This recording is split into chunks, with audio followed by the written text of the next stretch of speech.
What's up, Pops? How you guys doing? I'm doing great. Thanks for asking. Coming back at you with the same spot setup video type thing and the same outfit with the same hair and the same crazy Luna. Let's do this. Today we're gonna talk about creepy Christmas things. That was a very long-winded intro. I don't know how I did all of that without screwing it up. Y'all know that I love Christmas. It is one of my faves, and so I wanted to talk about some of the more creepier aspects of Christmas that maybe people tend to overlook and not think about. So the first thing we're going to discuss is Rudolph the Red-Nosed Reindeer. First of all, has anyone ever considered that Rudolph's dad is like a complete jerk face to Rudolph? He shames him for having a red nose and encourages him to cover it up. Literally is like the worst type of parent. Like, what? And then Hermie the elf works in a super hostile environment where his boss all the time berates him and harasses him and criticizes him in front of his coworkers, all because he has dreams of becoming a dentist. That's so rude. And then Bumble, the abominable snowman creature, has his teeth extracted by Hermie while he's sleeping.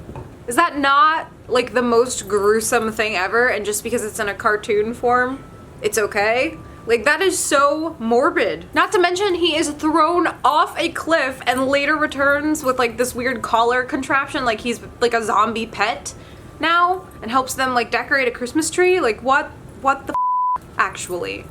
What was he, tortured into submission? That's not cool. There are things about Rudolph that I just can't get past, and I hope now you won't be able to watch it and not think about these things. Sorry about you, but not sorry. Okay, the idea of Santa being able to see you and watch you at all times is just a little bit creepy in my opinion. I mean, it's stuff like that that makes you wonder if like the idea of Santa watching you and you being okay with it is trying to normalize like the government watching you and spying on you at all times. I mean, am I right? Is it not like the same concept, or am I like being a little bit too conspiracy theorist right now? I mean, I get that it's a way to make sure that kids are behaving and stuff, but like, is it not just a little bit creepy?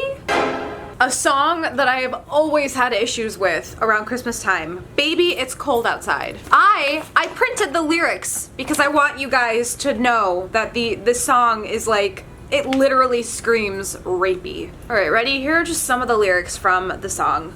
Well, maybe just a half a drink more. Put some records on while I pour.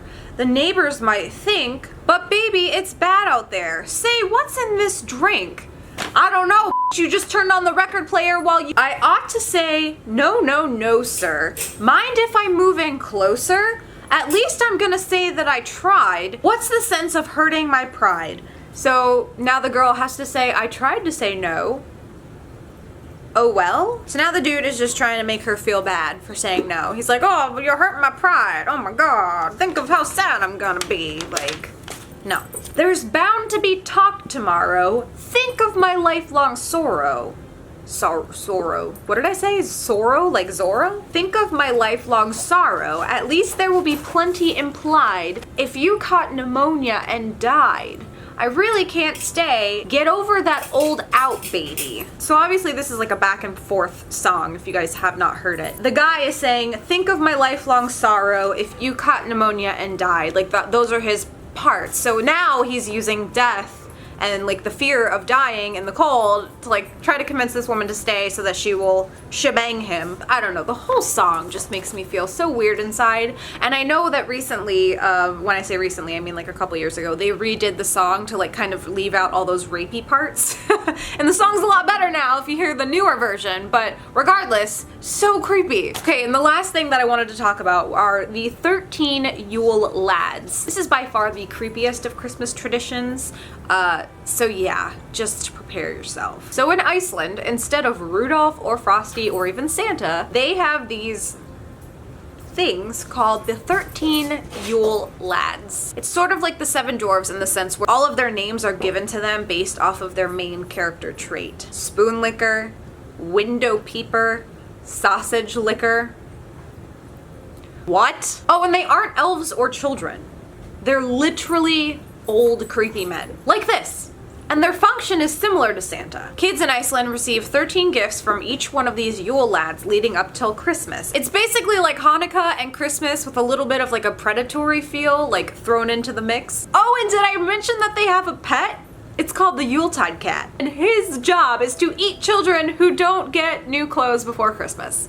And I'm sure a lot of us know that punishment is a reoccurring theme in a lot of Christmas myth. But this isn't like Santa and his naughty list and getting coal. As a kid in Iceland, you literally freak the out for like 2 weeks leading up to Christmas, hoping that your parents are gonna remember to buy you a sock or something so you don't get eaten by this creepy cat monster. What is that? It's not even like the kid can do anything about it. It's not even like the naughty list where the kid can just be good and like he'll get presents. Like he has to worry about his parents remembering to get him clothing. Him or her. Sorry, I'm using one gender. Regardless.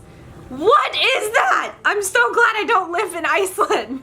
Anyway, you guys, if you know of any other creepy Christmas traditions that you want me to talk about, tweet them at me, leave them in a comment down below. If I get enough ideas, I will make another video before Christmas. But regardless, I hope you enjoyed this video. And if this is the first video that you're seeing of mine, hi, I'm Kayleigh. You should subscribe by hitting that red button right down below. And we can become best friends forever. Links to my Twitter, Facebook, and Instagram are also down below. I'll see you guys in a few days with another video. Bye, everyone.